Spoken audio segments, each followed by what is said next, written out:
to you. And then the quiz, like usual, is at the end. I've removed the respondus, trying to kind of simplify things for us.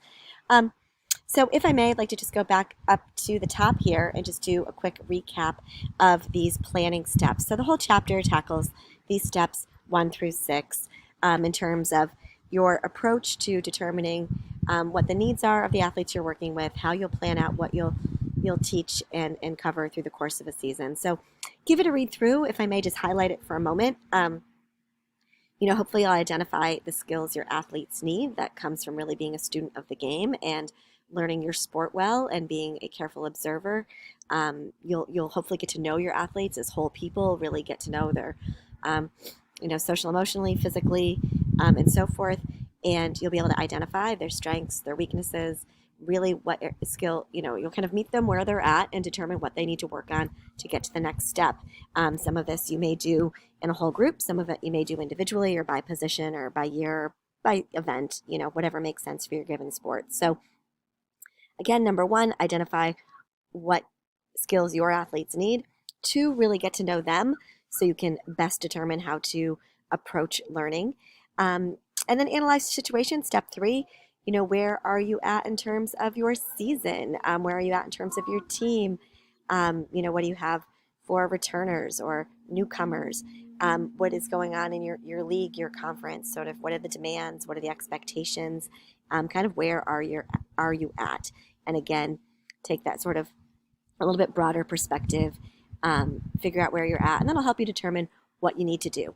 In terms of establishing priorities, I would start with making a really huge list. Write down everything you think you need to do. It might take a while and might be overwhelming, but then take that list and really prioritize it. Really say, all right, what's most important? What's, next most important? What would I love to get to if I can? And what's just going to have to wait? And that'll give you a little bit more operational list to work from. And then when you know sort of what your top few priorities are, you can decide, what are your methods for teaching. Again, is it going to be something you direct to the whole team? Might you break into groups or position? Might you give some leadership to your seniors, your captains, other student athletes who have maybe earned the right to do some of that? Might you group into stations? Might you use some video analysis? Might you give, some communication, some give and take, sort of collaboratively, what will we work on? How do we want to work on it? So lots of methods. Read the chapter to get some more insight there.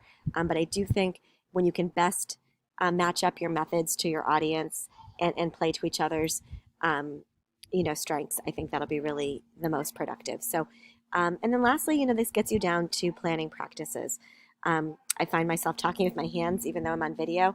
I haven't lost that, but, so you're going to start more broadly, and you're going to just kind of keep narrowing it down, sort of like a funnel. So you're going to go from all the things you want to accomplish and kind of information intake, figure it out, and kind of trickle it down to those practice plans. So if you want to do something over the course of a season, what are you going to get done this week? And what does that mean I need to do today and tomorrow? And really break it down into manageable chunks of time. And you can really hopefully have your priorities, very evident, that match up real well with your situation and your athletes. So check in with any questions on that. But I do think the assignment that goes with this week, taking a minute to figure out how you can best evaluate your players, will be a real tool in a preseason, might be a tool that you share for athletes to kind of check in with in an off season, and again, help you become better observers of talent and ability, and really help to coach your teams accordingly. Last step here are just a couple of forms that are in your chapter that I've also linked for you here. So in case anyone's actually hanging on to some of their coaching resources to be used down the line, both of these forms have a lot of potential. For Form 2.4, I'm going to try and see if I can get that from my downloads here. I almost had you fill this one out, and if you were all closely linked with a particular team and setting, it would have been a better fit. Oh, it's getting windy outside, but it's still nice to get some fresh air, if you can hear that on the video. So this is good to go through. Again, it's a nice needs assessment sort of thing. I almost had you do this one, but figured we're not quite there.